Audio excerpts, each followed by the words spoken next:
এই যে ভাই দেখেন ভাই, কি গো ভাই? এই হেডফোন গুলো আগের দোকানের একদম সেরা। সার্ভিস কোয়ালিটি ভাই সেই।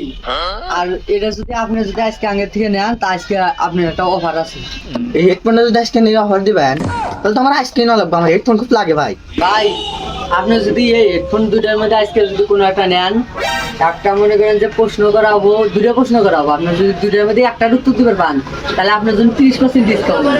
ভাই তাহলে এখন তিনি প্রশ্ন করেন। আপনি কেমন আমি যে প্রশ্নটা করবো ওই প্রশ্নটা একবার শুরু, আপনি মনে করেন যে প্রশ্ন করার আগে উত্তর দিয়ে দেবেন, আপনি 30% ডিসকাউন্ট পাই যাবেন, টেনশন নাই। প্রথম প্রশ্নটা হলো কত 5 5 কত হয়? 5 5 10 হয় ভাই। দ্বিতীয় প্রশ্নটা হইল 103 লাখ কোটি যোগ 503। তাহলে এখন প্রশ্নের উত্তরটা দেন ভাই, তাহলে ডিসকাউন্টটা দিয়ে দিতেছি। আপনি যে প্রশ্ন করছেন এই প্রশ্নের উত্তর আমার কাছে নাই, আপনার প্রোডাক্ট আপনি রাখেন।